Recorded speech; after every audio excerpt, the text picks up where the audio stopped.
I am 31 years old. I live in Fresno, California. I run a company called Indoor Systems, and as of last quarter, that company is valued at $960 million.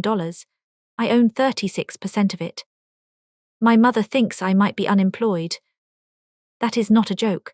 That is not an exaggeration. Those are the exact words she used, standing in her own living room on December 23rd, while I was standing 10 feet away in the doorway of her kitchen, holding my coat, having just driven 212 miles to spend Christmas with my family. She did not know I was there. That is the only reason she said it out loud. But she said it and I heard every word, and that moment is the reason I am telling this story today. Before I get into what happened next, I want to ask you something. Drop a comment below and tell me where you are watching from right now. I want to know. And if you have ever felt invisible to the people who were supposed to know you best, hit that like button before you keep watching, because this story is for you. Subscribe if you are new here, because what comes next is something I have never said out loud before, and I am only going to say it once. Let me take you back to where this really started. I need to go back to when I was 12 years old, because that is where this story actually begins. We lived in Bakersfield. My father Valerian worked in regional logistics management. My mother Fenella ran the household and volunteered at the church 3 times a week. My brother Ulrich was 9, and from the time he could walk, he was the one the family pointed to when someone asked how the Mercer kids were doing. I was not the difficult child. I was not the troubled one. I was the one nobody thought to ask about. When I was 12, I taught myself to build websites. Not from a class, not from a tutor. I checked out library books, I watched free tutorials on an old desktop computer my father kept in the hallway, and I practiced every single day after school. By the end of that year, I had built a functional website for my middle school that the administration actually used. My homeroom teacher called my parents to tell them what I had done. I came home that afternoon and told my mother. She was in the middle of planning Ulrich's birthday party.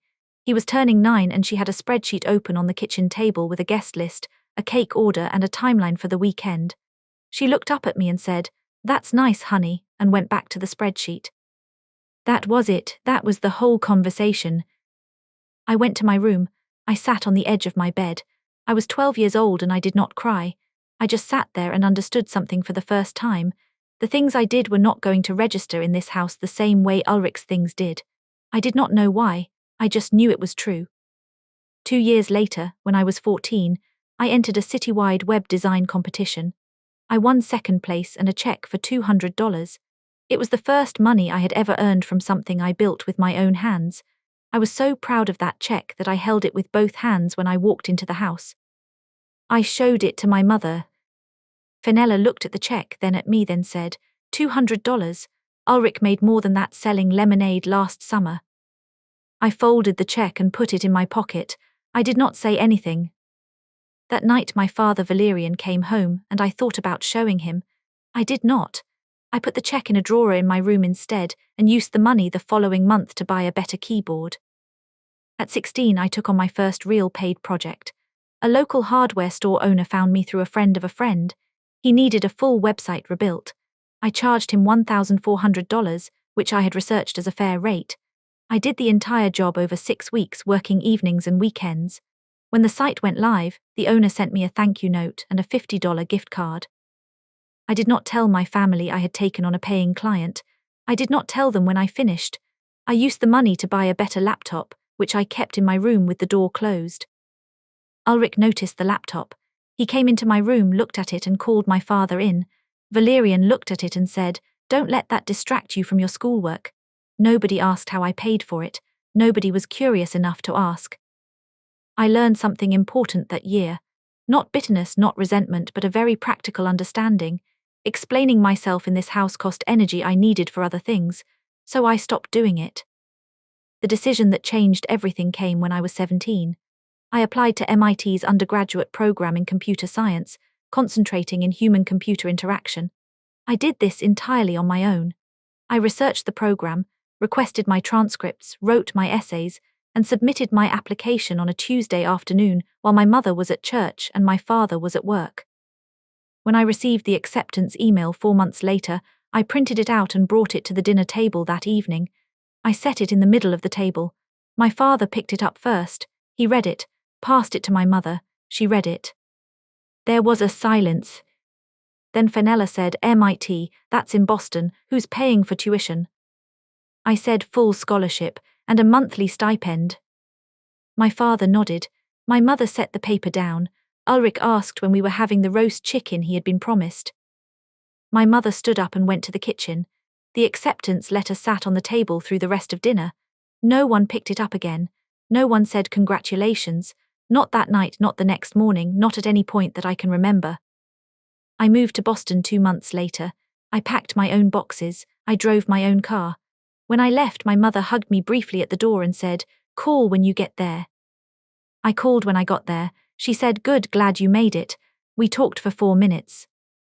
The last time I tried to explain my work to my family was Christmas of my freshman year at MIT, when I was 19. I came home for the holidays and made a genuine effort to describe what UX design was. I used simple language. I talked about how design decisions affect whether people can use technology comfortably or whether they struggle with it. I was halfway through when my mother interrupted me. She said, "So basically you make things look pretty on a computer." Then she turned to Petra, who was Ulrich's girlfriend at the time, and said, "Ulrich is studying business, real business." I stopped talking, not because I was angry, because I recognized the wall when I saw it. And I made a decision in that moment that I have held to ever since. I would stop spending energy trying to be seen by people who had already made up their minds about who I was. I would put that energy somewhere else entirely. That decision turned out to be the most important one I ever made. I met Fired O'Connell in the second year of my program, in a seminar on cognitive psychology and interface design. We disagreed loudly about a case study on attention and decision fatigue. The professor eventually asked us to take it outside. We went to a coffee shop 3 blocks from campus and argued for 2 more hours. By the end of it, we had filled 6 pages of a notebook with half-formed ideas. Ginevra Ashworth came into the picture through a research overlap. She was writing a thesis chapter that touched on work I had already done for a class project. She found the project in the department database and emailed me about it. We met in the library at 11 at night. She was the first person I had encountered at MIT who could follow my reasoning without me having to slow down to explain each step. The 3 of us started working together informally. No formal arrangement, no class requirement. We just kept showing up in the same places at the same hours, working on adjacent problems, and eventually working on the same problem. The problem Evadne had been thinking about for 2 years was this. Enterprise software, the kind used by large companies and institutions, was almost universally difficult to use. Employees needed days of training before they could operate basic systems. Meanwhile, consumer apps that millions of people used every day were intuitive from the first minute. Why did that gap exist, and more importantly, could it be closed? One night in the spring of our 3rd year, I laid the full version of this problem out for Fired and Ginevra. I had numbers, I had examples, I had a rough framework for what a solution might look like. I talked for 40 minutes without stopping. When I finished, Fired and Ginevra were both quiet. After about 3 minutes, Fired said, "That's the company." We spent the next 6 months building it for real. We wrote a business plan. We mapped the market. We built the first prototype. We called the company Elindor Systems. The name came from a combination of elucidate and endure, which were the 2 things we believed good design had to do: make things clear and make that clarity last. The ownership split was 36% for me, 34% for Fired, and 30% for Ginevra. We did not formalize it in a contract immediately. We started on trust, which was either very wise or very foolish, and which turned out to be very wise. In our first year of operation, we ran the company out of a small apartment in Cambridge, Massachusetts. The 3 of us lived and worked in the same 1,200 square feet. We cooked in rotation. We slept in shifts when deadlines hit. We argued constantly about design decisions and never once about money or credit, which I think is why we survived that year at all. Our first client was a logistics company in New Hampshire. They needed a complete redesign of their internal operations dashboard. I personally interviewed 14 of their employees before writing a single line of specification. I sat with dispatchers, with warehouse managers, with people who had been using the old system for 9 years and had developed workarounds so ingrained they no longer remembered the original workflow. I documented everything. The redesigned dashboard reduced the average time to complete a standard task from 11 minutes to under 3. The client renewed their contract 6 months later, and referred us to 2 other companies in their network. By the end of year 1, Elindor Systems had generated $560,000 in revenue. No investors, no loans, entirely from client work. I did not call home to share that number. There was no version of that conversation that made sense to me. I could not picture explaining it to Fenella and having it land differently than every other thing I had tried to explain. The company grew the same way it started, through referrals, through results, through the kind of reputation that builds when you consistently do exactly what you said you would do. We did not run advertising campaigns. We did not pitch at conferences in the early years. We solved problems, and the people whose problems we solved told other people. By year 4, Elindor Systems had annual revenue of $345 million. We closed a Series B funding round that valued the company at $960 million. My 36% stake made me, on paper, worth more money than I had ever allowed myself to think about seriously. I was still living in Fresno, California, where we had relocated the main office in year 2. My apartment was ordinary. I drove the same car I had driven for 6 years. I cooked my own meals most nights. Bloomberg Businessweek had been following Elindor Systems since late in year 3. A senior writer reached out requesting an interview. Ginevra spent a full week making the case for why I should say yes. I eventually agreed. The interview process took 3 months. I met with the writer in Fresno, in Cambridge, and at a design conference in San Francisco. We talked for many hours across those 3 sessions. The writer was thorough and did not misrepresent anything I said. When the editorial team confirmed that the piece would run as the cover story for the December issue, with a 2-page portrait of me and the headline Interface Masterminds, creating the most addictive user experience ever designed, I said, okay. Fired asked if I wanted to call my family ahead of the publication date to give them a heads up. I thought about it genuinely. I sat with the question for a moment, then I said no. Instead, I ordered 1 copy of the magazine to be mailed to my father Valerian's address in Bakersfield. No return name on the package, no note inside, just the magazine in a plain plastic sleeve with his name and address on the label. I scheduled the delivery for December 24th. I drove to Bakersfield on December 23rd. I arrived in the late afternoon, later than I usually would have, which was a choice I made deliberately every year without ever examining it too closely. When I walked in through the back door, the family was gathered in the living room. Fenella, Valerian, Ulrich, and Petra. They were in the middle of a conversation. They did not hear me come in. I stood in the kitchen doorway. Ulrich was asking what I did for work, phrasing it as a genuine question, the way you might ask about someone you barely knew. Petra said something about freelance being unpredictable income. Valerian said I had never asked them for money, so I was probably managing fine. Then Fenella spoke. Nobody knows who she is. I've asked around. None of my friends have heard of whatever it is she does. She's probably unemployed and too proud to say so. That's why she never brings anyone home. Nothing to show for herself.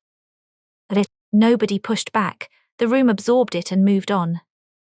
I stood there and felt something I can only describe as a long, heavy recognition. Not surprise, not rage, just the feeling of something being confirmed that I had known for a long time, but had not heard stated so plainly before. I walked into the living room, said hello, sat down, poured myself a glass of water. The conversation shifted. Nobody acknowledged the gap. I did not bring it up. That night I lay in my childhood bedroom and looked at the ceiling. On the wall there was still a certificate of academic achievement from 10th grade that nobody had ever taken down or mentioned. The next morning, December 24th, we were all at the breakfast table by 8:30. Fenella was describing a new family that had moved in down the street. Ulrich and Petra were laughing at something on his phone. Valerian was reading the news on his tablet.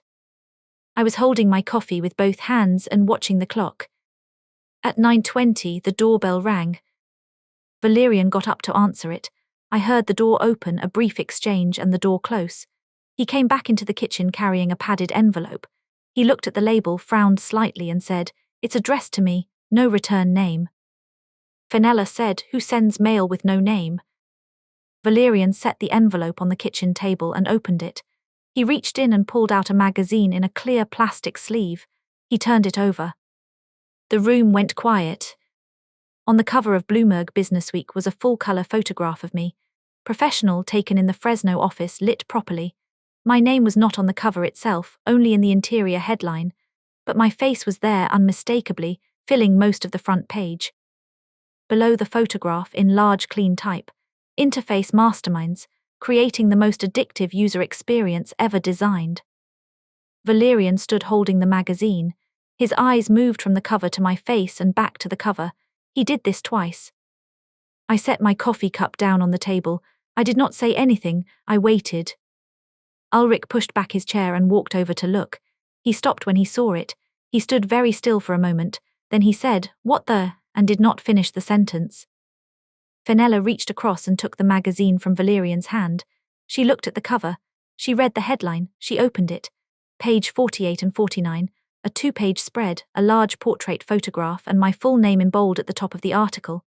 Evadne Mercer, the woman who quietly redesigned how a generation interacts with technology. My mother Fenella sat down heavily in her chair. All the color left her face. The kitchen was completely silent. Outside, a car passed on the street. That was the only sound in the house. Fenella looked at me. "This is you." I said yes. Valerian was the first one to speak after that. He pulled out a chair and sat down across from me. He set the magazine on the table between us. He looked at his own hands for a moment, and when he looked up, his face held an expression I had never seen on him before. It was not pride. It was genuine confusion, the kind that comes when a person realizes they have been missing a large piece of information for a very long time. He said, "How long?" I said, "Elindor Systems started in 2017. It is now 2024. He did the math, 7 years. He nodded slowly and said nothing more. Ulrich picked up the magazine and began reading from the beginning of the article. Petra stood beside him, reading over his shoulder. The longer they read, the quieter Ulrich became. When he reached the section about the Series B valuation, he set the magazine down and looked at me. He said, $300 and some million. That's your share on paper." I said, "That is the number based on the company's current valuation. It is not cash in an account. It reflects the value of my stake if the company were acquired or went public at that valuation." He nodded, then he asked, "Why didn't you ever say anything?"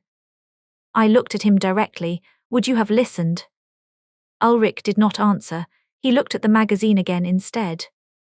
Petra said, "This is incredible, Evadne. Seriously, you should be so proud." She said it simply and without any calculation behind it. I could tell she meant it genuinely, and I also knew it was the first full conversation she had ever directed at me in the years she had been part of this family. I said, "Thank you, Petra." I left it at that. Valerian then asked a series of practical questions about the company, how we found our first client, what the product actually did, who Fired and Ginevra were, how the funding rounds worked. I answered all of it directly in the same tone I would use in a business meeting. I was not trying to impress him. I was not performing humility. I was just answering questions. At one point I said clearly, "I did not build this to prove anything to anyone in this room. I built it because it was the problem I wanted to solve." Ulrich asked, "Do you ever think about what it would have been like if we had been more supportive?" I thought about that question honestly before answering. Probably the same outcome. I work better alone, but that is not the point, is it? He shook his head slightly. He understood what I meant. Then there was Fenella. She had not spoken since she said, "This is you." She had been sitting in her chair, and I was aware of her throughout the entire conversation with Valerian and Ulrich, the same way you are aware of something in your peripheral vision that you have chosen not to look at directly yet. When the conversation with the others reached a natural pause, I turned to face her. She spoke first in a voice that was noticeably quieter than her usual one. "You could have told us." I let the sentence settle for a moment, then I answered her. "I tried. When I was 12, I built the school website and you were planning Ulrich's birthday party. When I was 14, I won a design competition and you compared the prize to a lemonade stand. When I was 17, I was accepted to MIT on a full scholarship and nobody in this house said congratulations. When I was 19, I tried to explain what UX design was, and you told me I make things look pretty on a computer, and then you said Ulrich was studying real business." But I paused for a moment, not for effect, but because I wanted to be sure I said the next part correctly.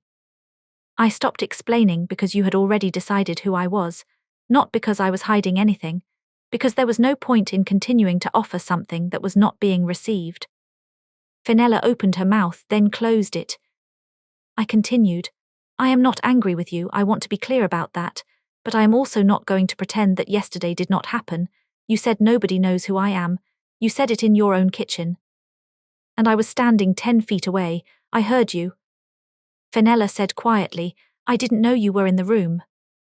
I know you didn't.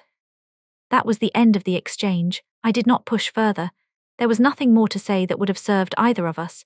The truth had been stated. It was sitting in the room with all of us now, and everyone could do with it what they chose. In the weeks after the Bloomberg issue hit newsstands, my phone received messages from people I had not spoken to in years. Former neighbors, a cousin on my father's side who I had met twice, 2 girls I went to high school with, a woman from my mother's church who had never once spoken to me directly at any family event I could remember.